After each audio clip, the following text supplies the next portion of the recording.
Welcome back to the Lydia Mugger channel. I'm continuing my series on the authorship of the fourth gospel. You may recall that I said earlier that I would be sometimes agreeing and sometimes disagreeing with Richard Bauckham about authorship. Today I will be switching to disagreeing with him, and that may continue during the rest of the series, discussing that point of disagreement, whether the author was John the son of Zebedee as opposed to an other alleged personal disciple of Jesus named John. Before I launch into that, I want to mention very briefly a separate issue in Johannine authorship where I'm just going to let Charles Hill carry the ball, the scholar Charles Hill. Now, last time I talked about the theory that Irenaeus attributed the authorship of John to a disciple of Jesus in order to counteract Gnosticism. And I argued against that because the Gnostics themselves acknowledged the authorship, so saying, hey, it was written by a personal disciple of Jesus wasn't going to take it away from the Gnostics. It was the interpretation they were arguing about. But there's another theory, a theory that the Orthodox Christians themselves, around the time of Irenaeus, the late 2nd century and even the early 3rd century, that they didn't want to believe. The Orthodox Christians didn't want to believe that it was written by a disciple of Jesus precisely because the Gnostics were using it. So on this view, Irenaeus was arguing with his fellow Orthodox Christians, or proto-Orthodox if you want to call them that, to try to induce them to embrace the fourth gospel. Charles Hill calls this the Orthodox Yohanophobia thesis, and perhaps it's needless to say it doesn't stack up to the evidence at all. It goes back to Walter Bauer in the 20th century, and Hill calls it a figment of the modern critical imagination. I discuss a version of it that was mentioned in a debate with Bart Ehrman by Craig Evans, and apparently Evans thought that this somehow supported a greater degree of Johannine non-historicity, having to do with difficulties harmonizing, although that's not actually supposedly the reason why they were rejecting it in this Orthodox Yohanophobia thesis. But notice also how this Orthodox Yohanophobia thesis is incompatible with the other theory that Irenaeus was motivated to attribute it to an apostle, because in that theory, the Christians liked the fourth gospel, right? So these two are at odds. You can't have it both that the Orthodox Christians, taken as a whole, just were deeply committed to the fourth gospel, and therefore late in the 2nd century, Irenaeus scrambled around to attribute it to an apostle, and at the same time that the Orthodox Christians, that there was a very strong faction within them that denied authorship to a disciple and was trying to reject the canonicity of the fourth gospel because it was being used by the Gnostics. You have to pick one. I'm just going to leave that particular bit of silliness aside, leave that as something you can read about to some extent in my book, The Eye of the Beholder, and also I'll link to a reference to Charles Hill's book where he kind of takes that apart in the show notes. All right, now I'm going to move on to my disagreement with Dr. Richard Bauckham about the authorship. And again, why does this matter? I mean, he also thinks it was an eyewitness of at least some portions of Jesus' ministry, particularly those in Jerusalem. So there is a lot of agreement there. But it does make a difference to the Galilean ministry, for example. And it also makes a difference to the question of whether there was agreement among the Christians. Because if you have this, fairly big changeover that Balcom attributes between sometime in the 2nd century and sometime in the 3rd century where they just got like really confused about who the author was, that tends to call patristic evidence about authorship into more question. And in fact, as we'll see in later weeks, it requires some pretty major gymnastics in interpreting Irenaeus himself, even though Balcom takes Irenaeus to know who the author really was. Last time, I briefly mentioned that there's another Gnostic and Docetic work that seems to attribute authorship to John, the disciple of Jesus, even the son of Zebedee. As I looked into it more and reviewed it, it turns out that that work, which is called the Acts of John, does not mention authorship directly. Instead, it just indicates that the beloved disciple was John, the son of Zebedee. And so Balcom brings that up because he, like me, thinks that the beloved disciple was the author of the gospel. It's a very, very docetic work. It even says that sometimes Jesus didn't even seem to have a body at all. Like, the beloved disciple would try to touch him and he didn't even seem to have a body at all. So it is an interesting attestation to the beloved disciple and his connection to the content of the gospel, because it's, echoing the content of the gospel at times, but it's not directly addressing authorship. Interestingly, Balcom makes a kind of admission that the beloved disciple was thought to be the son of Zebedee perhaps somewhat earlier than he had believed. So he thinks there was this shift and confusion that took place. He believed originally starting in Egypt and that it took place later, but he kind of admits that maybe it took place earlier and in more than one location. And this is interesting. So let me just read that concession by Balcom from Jesus and the Eyewitnesses. And I could, kudos to him for making concessions where he thinks they are required by good scholarship. Balcom says, I am no longer confident of my earlier argument that that's these Gnostic works, indicate that the identification of the author of the Gospel of John with John, the son of Zebedee, probably originated in Egypt in the second half of the 2nd century. It is quite possible that the identification was made independently at more than one time and place. It was easily made by anyone not familiar with the local tradition in and around Ephesus. That's a hypothetical entity, this local tradition that Balcom thinks existed,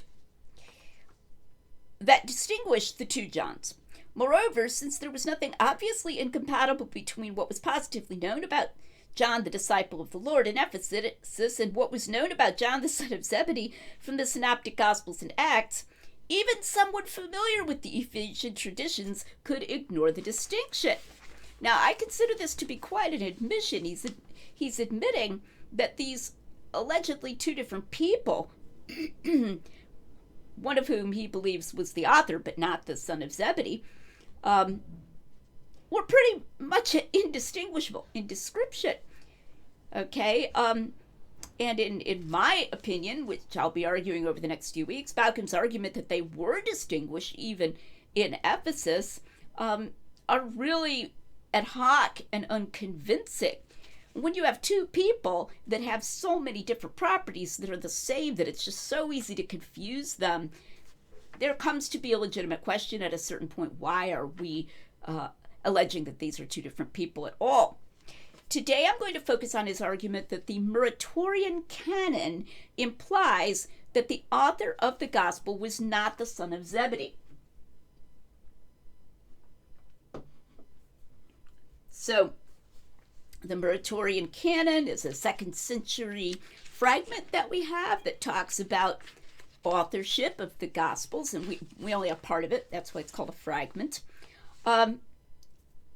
It will help at the outset to know that Balcom uses this as another argument that Papias didn't think that the son of Zebedee wrote the Gospel.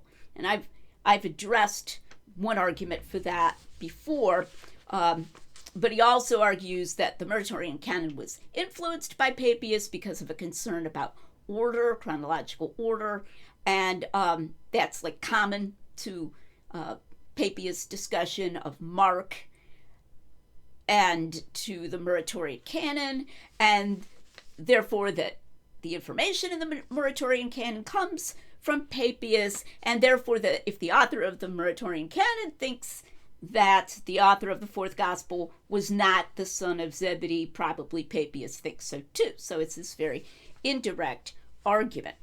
All right, I'm going to be focusing most on the claim that the Muratorian Canon is trying to imply that the author was not one of the 12. So I'm going to read the relevant portion of the Muratorian fragment here. The fourth of the Gospels is of John, one of the disciples. To his fellow disciples and bishops who were encouraging him, he said, "Fast with me today for 3 days, and whatever will be revealed to each of us, let us tell to one another." The same night it was revealed to Andrew, one of the apostles, that all should certify what John wrote in his own name. And then there's a little break before the next part I'm going to read. Why then is it remarkable that John so constantly brings forth single points, even in his epistles, saying of himself, "What we have seen with our eyes, and heard with our ears, and our hands have handled, that these we write to you"? Thus he professes himself not only an eyewitness and hearer, but also a writer of all the miracles of our Lord in order. So there's that concern with order, which Balcom takes to unify it with Papias. Now here is Balcom's argument that the Muratorian Canon is indicating and in effect saying that the author of the fourth gospel was not one of the 12. Therefore, he had to be some other John who was not one of the 12. Here we go. There is good reason for supposing that this story bears some relation to Papias and treats not John, the son of Zebedee, but Papias as John the elder as the author of the gospel. This is shown by the terminology. John himself is one of the disciples. He is encouraged to write by his fellow disciples and bishops, one of whom is Andrew, one of the apostles. The contrast between John, one of the disciples, and Andrew, one of the apostles, is striking. Not really, not striking. The author of the Muratorian Canon makes this distinction by calling John one of the disciples and Andrew one of the apostles. He did not need to call Andrew this in order to distinguish him from some other Andrew, but evidently did so in order to distinguish a member of the 12 from John, who was not a member of the 12. So there's Balcom's argument that the Muratorian Canon is implying that the author was not one of the 12, therefore not the son of Zebedee, therefore some other John. Now, to see how misguided this is, consider the following. Papias himself calls several members of the 12 the disciples of the Lord, or the Lord's disciples. You know, he has a list. What Andrew or Peter said, or Philip, or Thomas, or James, or John, or Matthew, or any other of the Lord's disciples. So he calls the 12 the Lord's disciples, very understandably, because they were the Lord's disciples. Although, remember, that's not addressing authorship specifically. Anyway, it's Papias' opinions that Balcom is going to infer ultimately from the Muratorian Canon. So it's really strange to argue that the fragment's use of one of the disciples for John,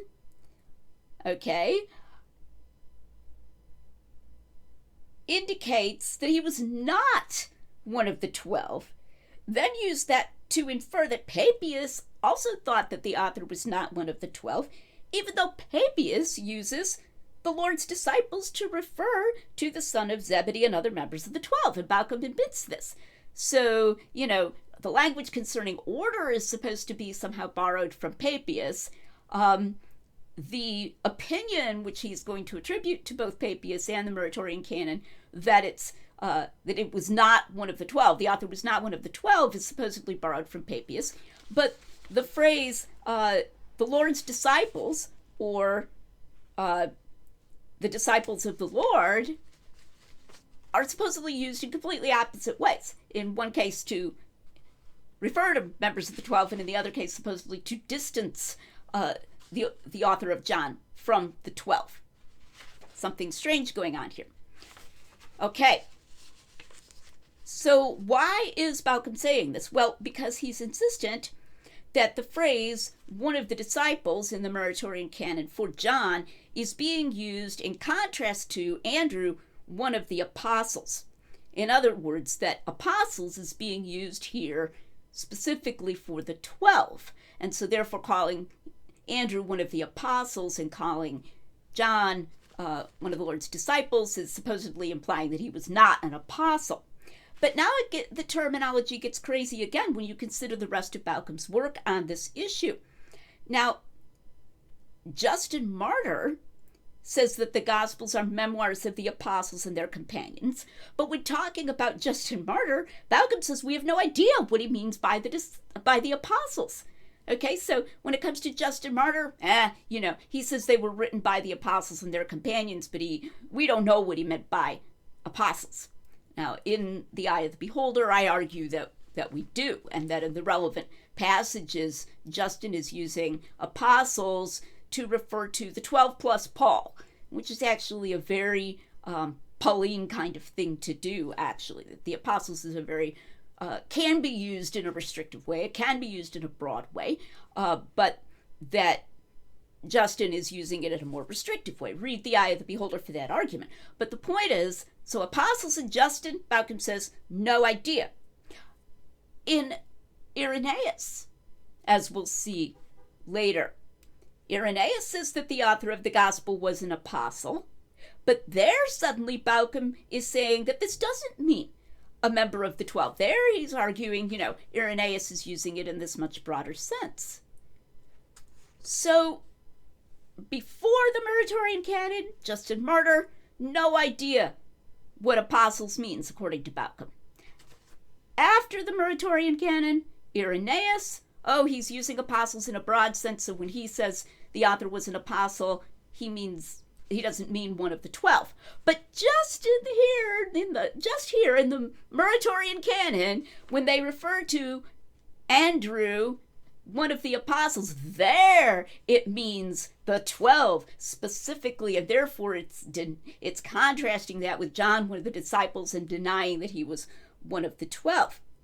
Now, this is really gerrymandering. As I say in The Eye of the Beholder, when terms are constantly redefined to fit the conclusion, something has gone very wrong with the argument.